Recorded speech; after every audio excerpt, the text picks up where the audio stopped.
that goes through all of our main silos, and this conveyor belt will take our grain to the very end where there is a blower, and this blower will shoot our grain about 3 stories up to a mill room where another distiller will then receive it into bins that are on scales, weigh it out, and then grind it down until it's time to send it back to us to go through the cooking process.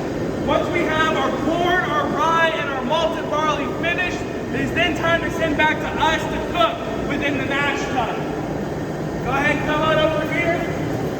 So with it, we have our nice 2,600 gallon mash tun. This guy right here.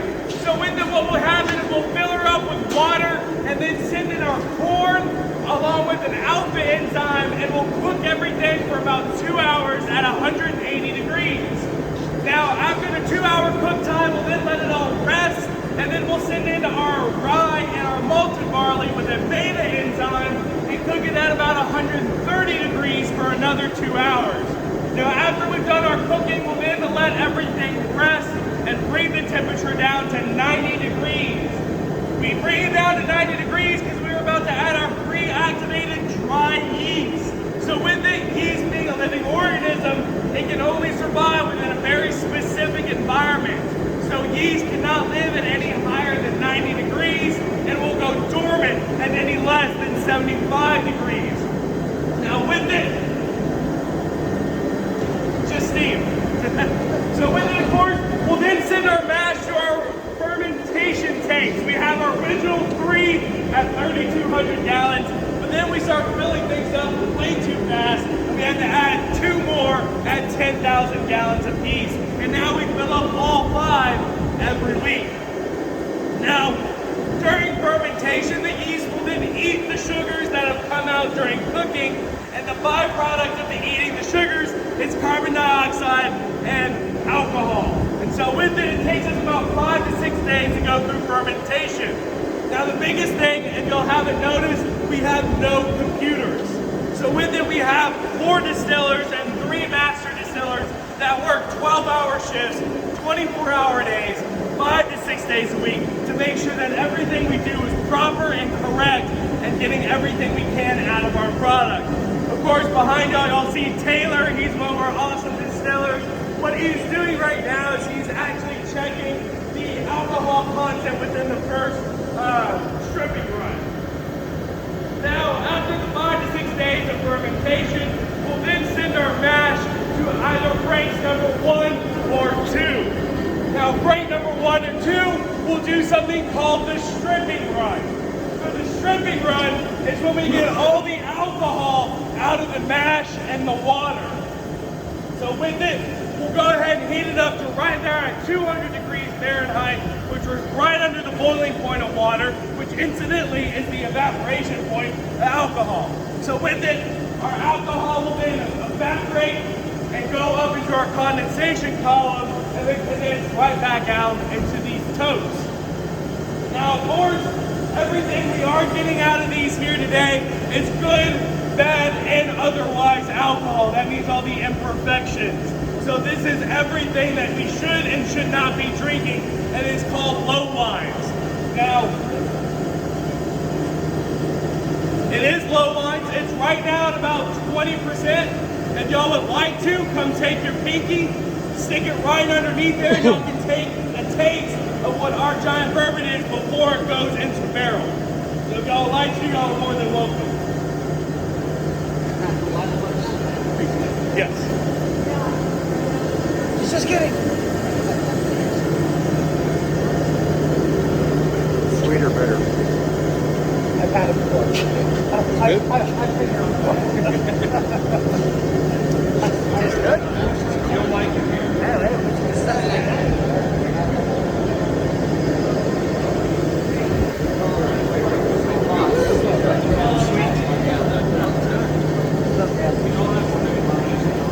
All right, so of course, once we have enough low wines, it is then time to go through our spirit run.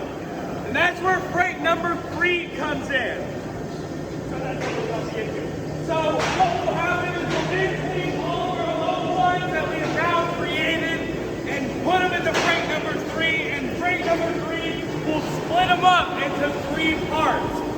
the first thing that crate number 3 starts to distill is your high proof alcohol. That's everything from 200 proof all the way down to 160 proof.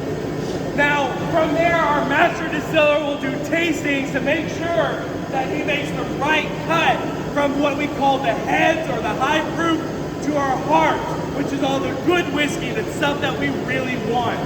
So with that, he will then make a cut from our heads to our hearts, and then he'll make a second cut from our hearts to our tails. And the tails has everything from water, alcohol, oil, and imperfections. So now that we have all 3 parts, we will then take our tails and our heads and put them back together, add some more low wines to it, and redistill everything again. Not only to keep flavor consistent, but also get as much out of our product as possible. Now, once we have enough parts, we then have to proof it down to 125 proof before we can go ahead and barrel. And to do so, we have 2 proofing tanks right over here.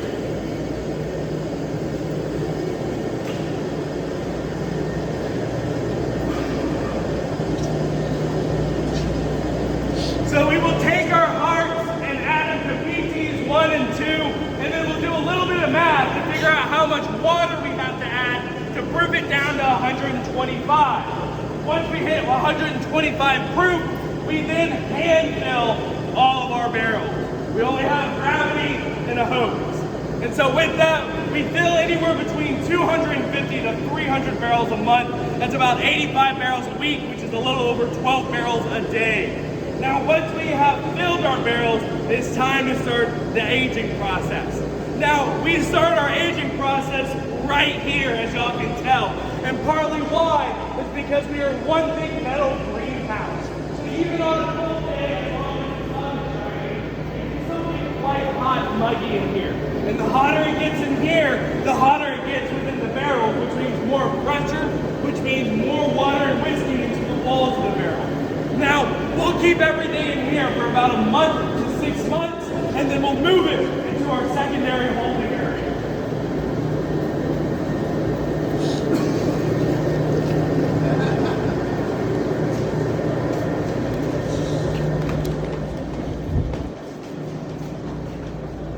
Where do you source your staves from? So all of our barrels come from a company called ISC, and ISC is one of the top 3 barrel companies here in the States. And from what I know, normally how it works is we'll actually buy by bulk, and then from there we'll actually sell out the other barrels to some of the smaller companies that can't buy in the certain amounts that we can.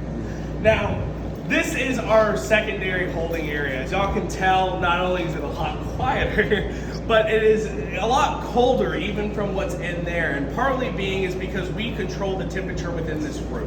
And we are trying to control the aging process of our barrels, because in Texas, that is one of the hardest things for us to deal with. Because of course, the hotter it is, that means the more whiskey can be lost while during the aging process. And of course, it's the yield loss. And yield loss, of course, is made up of 2 parts. You have the angel share, which is as the alcohol evaporates within the barrel. Not all barrels are made well, as y'all can tell. So that evaporated alcohol can actually seep out of the cracks of the barrel and get lost within the air. And of course, that's the angel share. But at the same time, the water and the whiskey that goes into the walls of the barrel and doesn't come out during contraction is called the devil's cut. It's lost within the walls of the barrel. Now, here in Texas, if we're not careful, within the first year, we can lose anywhere between 7 to 10% of our barrel. Within the second year, anywhere between 5 to 7%. And so within a really bad year, if we're really not careful, we can lose up to 10 gallons of our 50-gallon barrel in the 2-year time that we actually age all of our giant Texas bourbon. So with it, we are trying new techniques, new places, new spots. I think Carlos actually just bought a new area to send more of our barrels to, which means it is going to change the way they age. And there are actually many different people here in the States that are doing different things when it comes to their aging process. Does anyone know Jefferson's? Jefferson's at sea, of course, ages their barrels on a cargo ship that goes back and forth between the equator about 5 times. So they